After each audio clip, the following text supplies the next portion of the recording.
Welcome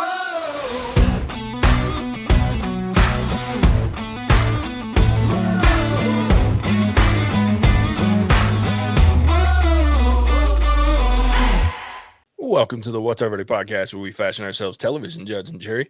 My name is JJ Crowder. I'm here with my co-host, Mattson. You were muted, my friend.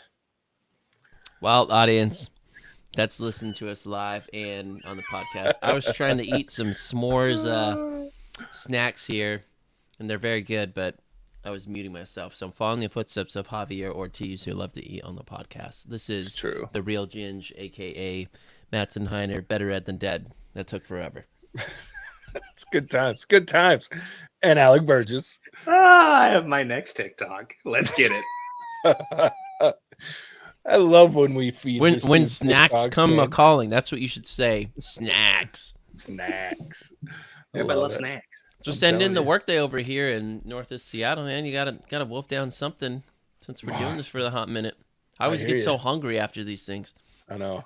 I'm usually starving by the time we're done, but I actually had I got home in time to eat while I was doing some extra work before we get started. Anyway, that's neither here nor there. We appreciate you tuning in, especially for our live episode. If you're listening after the fact or watching after the fact, we appreciate that too. We appreciate all listeners, even ones that call us buffoons. So with that, we're here to talk about the Rings of Power and House of the Dragon. We're going to do that back to back. You guys will have a little break for the lives. If you're not watching lives, you guys can just listen to the episodes separately. But yeah, let's start with Rings of Power. Okay, so I have some information, Alec, that will hopefully it made this last episode much easier for me to digest and enjoy. Okay. And then I'm going to go back and rewatch the first 3 episodes because of what I know now. And that is that when they decided to make this show, knowing where they were at and all the constraints and the fact that they're covering 3,000 years, right? They worked with the Tolkien family estate, and the Tolkien family estate gave them a bunch of information, and they were then created a truncated timeline. So we are in one timeline that was supervised by the Tolkien estate, and they truncated it down. So we're not dealing with necessarily 3,000 years. It doesn't change the canon, but that's why they're not giving dates. So they're not giving dates because if they give dates, it locks us nerds like us in to going, no, you fucked this up. Whereas now we can say, well, based on this truncated timeline. So that's why we have these characters that we have. That's why you see. But I was like, announce that shit. Like, yeah. Did you have to like really go down a rabbit hole, or did they kind of announce it and I just missed it? No, I had to kind of go down a rabbit hole. So I was like, it was on accident that I found it. It wasn't even like I went searching. I was just messing around on the internets and getting lost in the web. And all of a sudden this little thing popped up where it was like timeline of Rings of Power. And I was like, okay, let me read. Yeah. And then it said they talked about the fact that the estate helped them decide, which I'm assuming that means it was probably Chris Tolkien got in there and said, okay, here's what you can do and how you can make this timeline shorter in order to add the characters. Because they also had a lot of say and a lot of advice for the new characters that were created. So that's all I needed. I'm okay now. Dude, doesn't it make a huge difference? It makes talk about some CYA, cover your ass right there. You can't complain with that, you nerds. I'm telling you. I mean, it's smart. Like I said, I wish they would have announced it. All Amazon had to do was say, hey, for you. We shrunk the timeline. Yeah, for you mega nerds, you're not going to get a timeline because we've truncated it. So we're acting like, you're watching thousands of years in a very short period of time. And I would have been just fine because that's all I've really complained about is the confusion and frustration of not knowing when I am. Yeah. So then who's the wizard? I'd see that one. I'm still confused, but I'm starting to drift away from the Gandalf thoughts because the one thing that they did say in addition to this was that the showrunner, I believe it was, said there's nothing that will break canon. So even though we've truncated the storyline and the timeline, we also haven't done anything that would dick around with the canon and the timelines. We're not doing anything out of order is what they're saying. They're just shrinking the timeline. So with that said, like we've talked about in previous episodes, Gandalf and Saruman and all the other wizards, Radagast, those guys, they don't show up until the third age.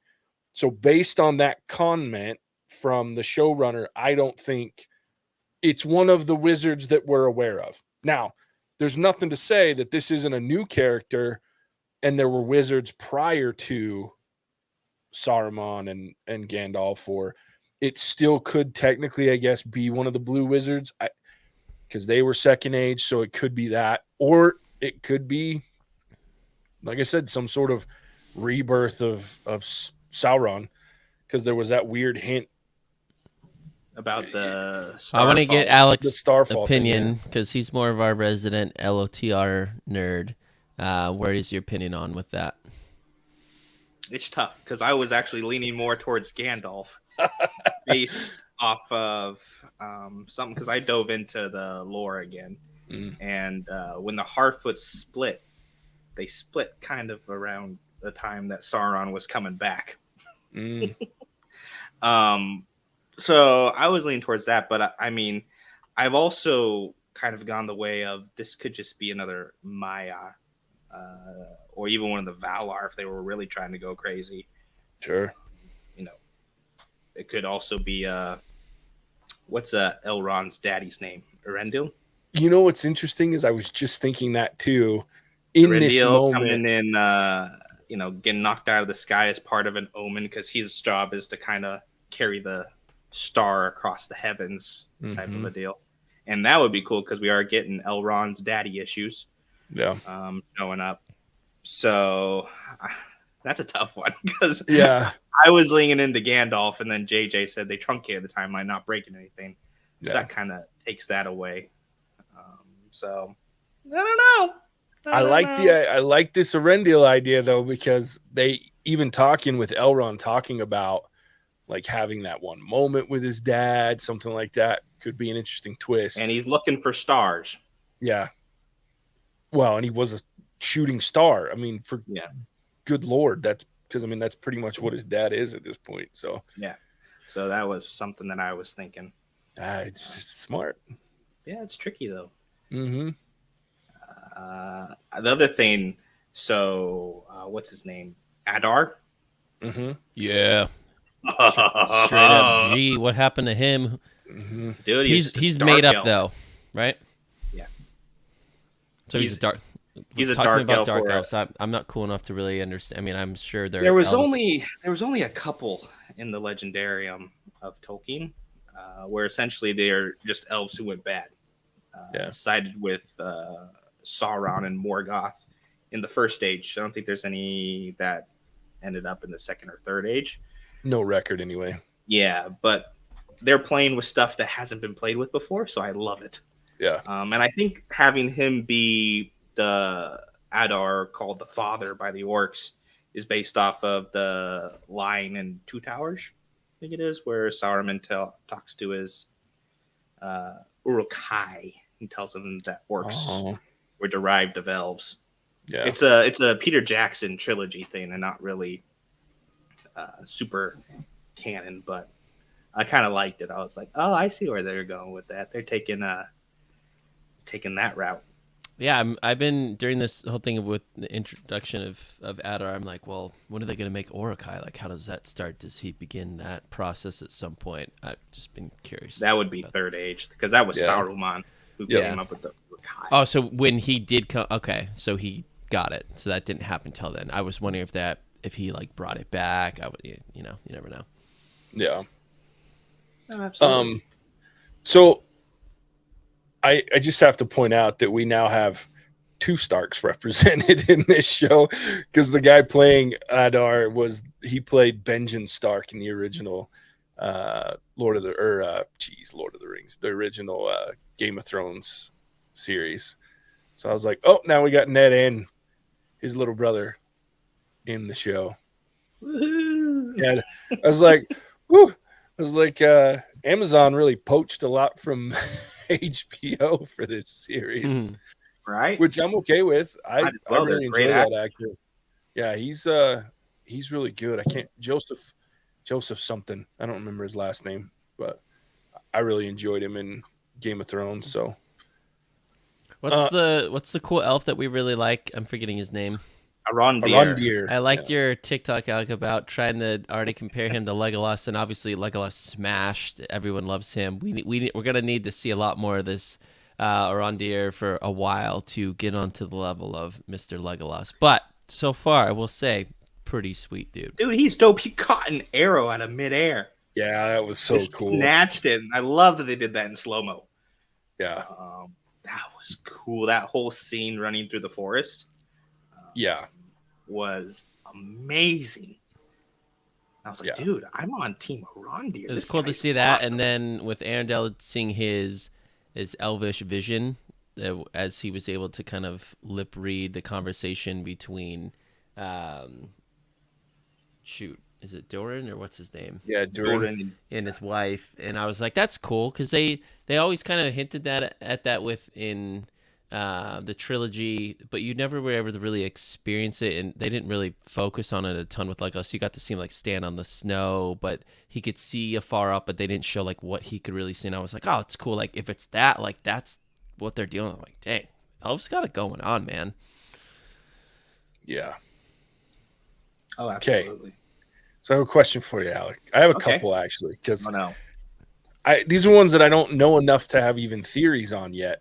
The first one is Adar Mygleen. Ooh. Who is that? You gotta help us common folk here. So defender of the people out here, common folk. Mygleen or Maygleen, I don't know how. I'm not great at pronouncing it. He was a dark elf, son of Eel, correct? Yeah.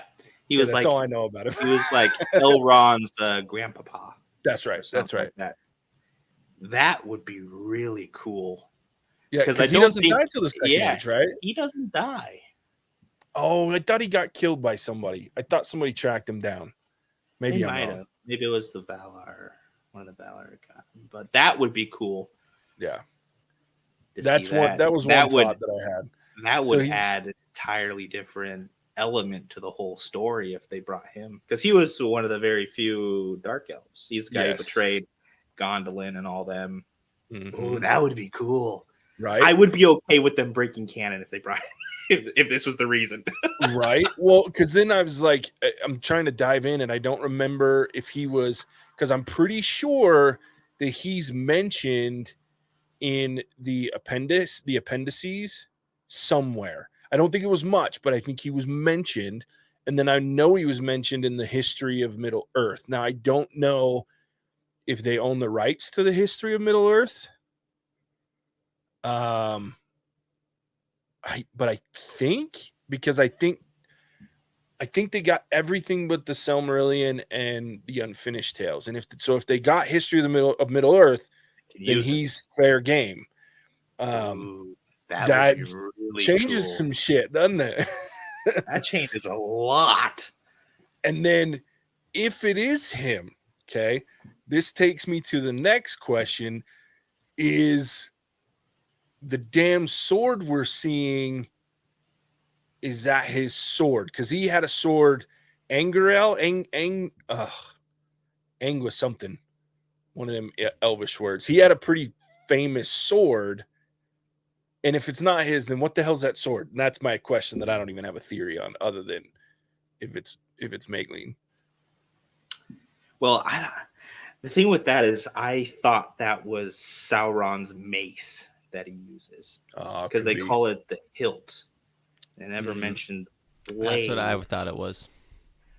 But if that was his sword and it is him, I would like that. Yeah, because didn't Maygleen have a sword that was forged by Eel, right? Like, yeah, he had a pretty badass sword. One of the meteorite swords was his anyway. That was kind of what I was thinking. But if it's not, I don't know that it would change it that much to be kind of tainted by Sauron and the mark. Anyway, that's some deep cut lore shit right there. But that's what I was thinking as I was watching the episode last night, going, oh, the only dark elf I can think of off the top of my head is him. And it's the right time frame for it. A more common folk question is, what is that hilt doing to the boy and that old man? Like, it seems like to draw out some of their blood, or what is it trying to do? Because like with the ring, obviously it brought out the carnal desires of man, gave them more power, but made them evil and power hungry. And is the sword gonna kind of do something similar? Or the hilt, I should say. We don't know if it's a sword. Alec, I'll let you tackle that. I have no idea. Because it's definitely, they've shown enough times now, it's going to do something, and it's going to F something up, and I'm just waiting for it. So, and and obviously Adar wants it, so it's going to do something awesome. They seem to have been looking for it, so I'm very curious what this is going to do. So I've actually been wondering if Theo, little kid, is going to turn into one of the 9 kings of men, maybe even the Witch King. I had that same thought. Because he's playing a little bit more of a role than you'd expect of just a side character. So I wonder if he will grow up, because I have a feeling we're going to see some sort of little time shift coming, where we advance characters or move into a little bit further along the timeline. And I wonder if we'll see him kind of grow up into one of the 9 kings of men. Yeah. What that hilt is doing, I imagine, is just further corrupting and bringing them back down to being kind of servants of Sauron. So we had some comments here. We got bath time with Vaughn is watching. So I'm really excited. He's got some crazy shit going on right here. So let's pop this up. He says, hello, lads. Or she. Bath time with Vaughn. Hello, bath time with Vaughn. Next. Okay, hang on. Let me not show that right away, because they just blew my mind. I got to get my freaking. Let's get your pronouns right. My pronouns right here, because I don't know. They says, you don't think it's Eel sword and Adar is Eel? Also could be true. I mean, that's a tough one. And then he says, nah, because you have to pop parts of yourself into the stuff you make, which is why Sting and Gladring glow, etc. Eel sword is nasty, and Eel sword is nasty. So so you that's need why it's blood. pulling stuff. That's why. Okay, well that makes a ton of sense. Thank you, Bath Time with Vaughn. Not done yet. Bath Time with Vaughn is still going. Oh no! And I believe that Bath Time with Vaughn might have some British connection, because this is about to be my favorite comment ever. And there's a new meteor around, isn't it? I mean, and then finally, here we go. I reckon Brahman might become a wraith. There's nice dramatic irony with that and the elf love story. Yeah.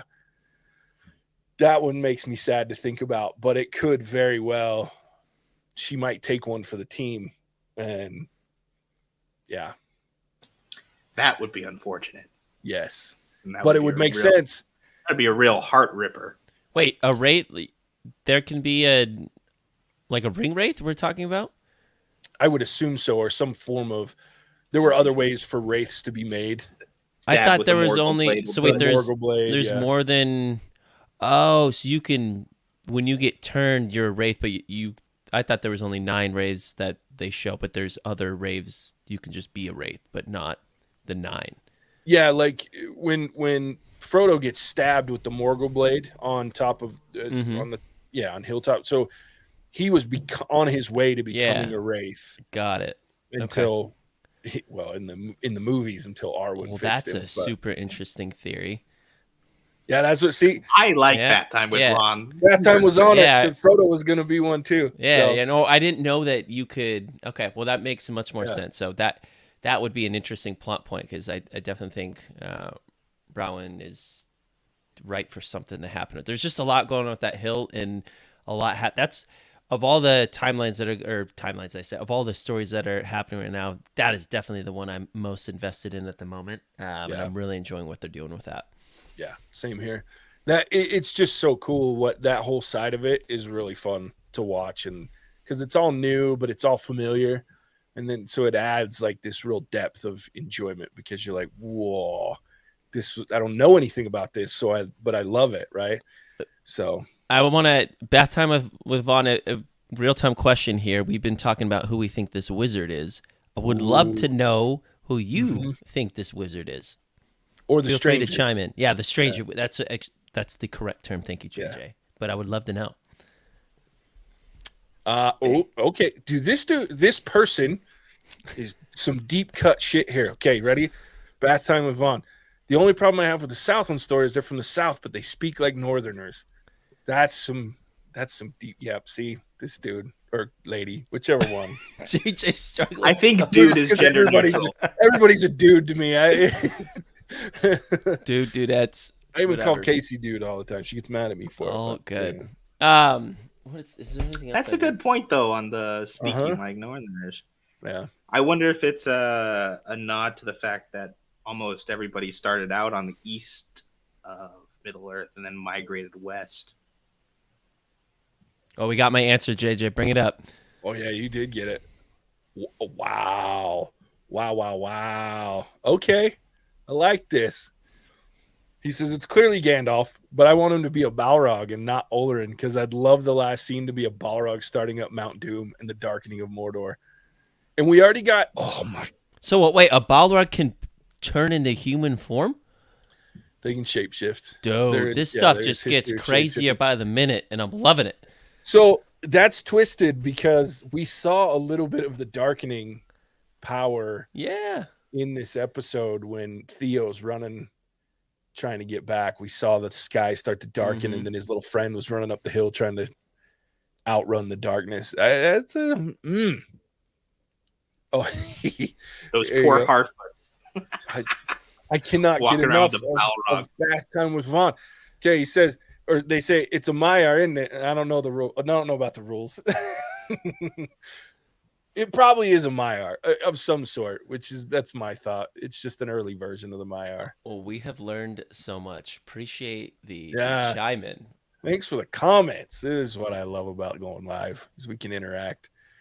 Man, I'm telling you. Let's talk about the other side of the world at this point for a minute. Not what I expected out of the Queen Regent and Galadriel. I almost lost my sugar honeyed iced tea, JJ, when we saw the wave coming in. Yeah. I was like, they better not. And then thankfully it's just a vision. Yeah. Well, that and like almost lost it. Now that you know that like the timeline's truncated, it makes it a little easier to swallow, but I would have been pissed too. We have one more, another comment from Bath Time before we keep going on with the new lines. Bro, them Harfoots are all going to get killed, and only the Nori and her family are going to survive. You're probably not wrong. Yeah. And it's, the wave, I mean, that's what happens, but at the same time, like I think what really got me the most on that one was the end when they're sailing away, or you think they're sailing away, and you see the trees or the blooms, the leaves and stuff of the trees following Galadriel and the petals, and you're just like, well, how are you going to argue that shit now? You know what I mean? Like, there's no way. But I'm also very torn because they're also setting up the Civil War between what splits this whole thing and how what's his face and Isildur obviously end up in Middle Earth. Elendil, that's right. Yeah. So Halbrand, he's another one it's so weird. Like, I don't know what to do with him because he's a smith, right? Yeah. Metalwork. So was Sauron. Very good. Yeah, very good smith. True. And it's like he's meddling. He's a little more meddling. But I'm wondering if they're gonna. Sorry, keep going. No, it's just I'm actually curious if they're gonna show us Sauron in this, or if he's gonna continue to be a behind the scenes bad guy. Yeah. Bath Time with the strong opinion here. Yeah, like, can you read the comments? Yeah, I can see them. Yeah. You got to blast that one. We're gonna go back to a couple of comments from Bath Time because I just got my brain melted because I have to go rewatch this episode. Thanks for that, Bath Time. Bath Time says, oh wait, no, that's the funny comment. Here you go. But did you see Adar in the picture of Elrond and Elros in the Hall of Records or whatever? Ooh. No, I didn't. Was that in this most recent episode, or was that the one before where they showed? Because now I gotta go. Damn it! We know what JJ's doing tonight. I know. Episode 3. Yeah, he says it was episode 3. Oh my good lord! He says they literally showed a puppet of Galadriel and then cut to him.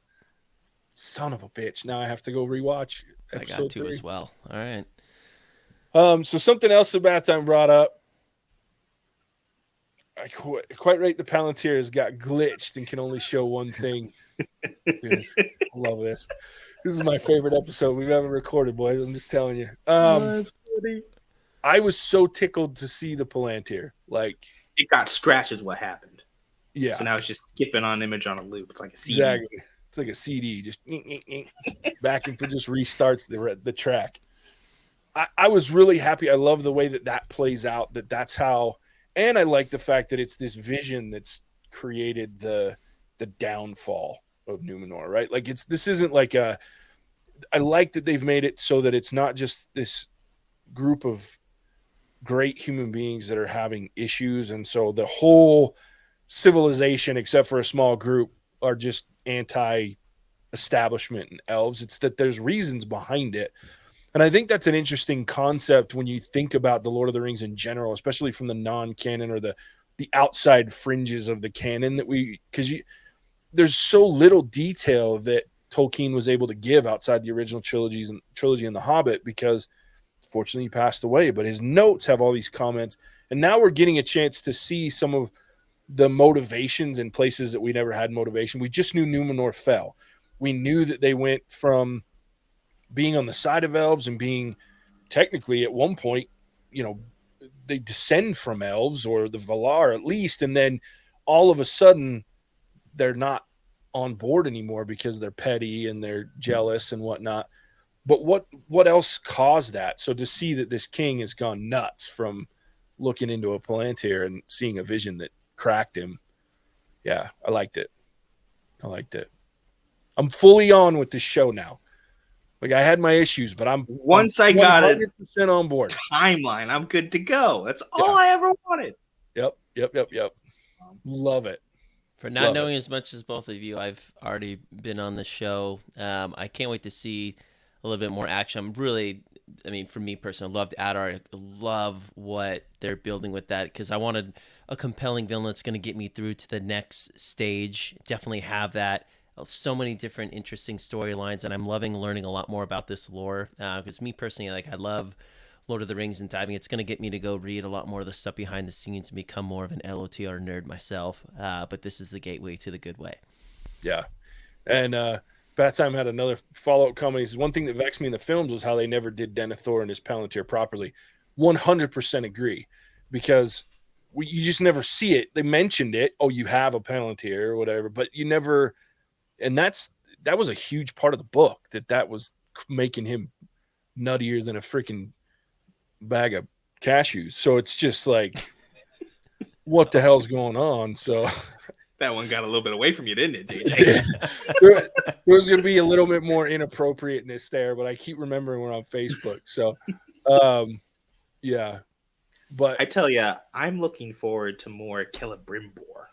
Yeah, because we see a little bit of that crazy come out wherein he thinks Durin is hiding something from him. And we kind of see the stress and the anxiety that he has. He's got to get this tower built. We know the reason why, but nobody else really does. And he's starting to come a little bit unhinged. Mm-hmm.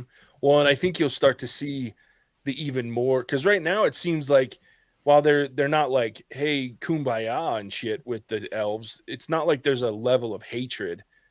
So you're starting to see maybe where those seeds are starting to get sown, where the lack of trust about something that has nothing to do with what they're doing is driving Celebrimbor kind of batty about it.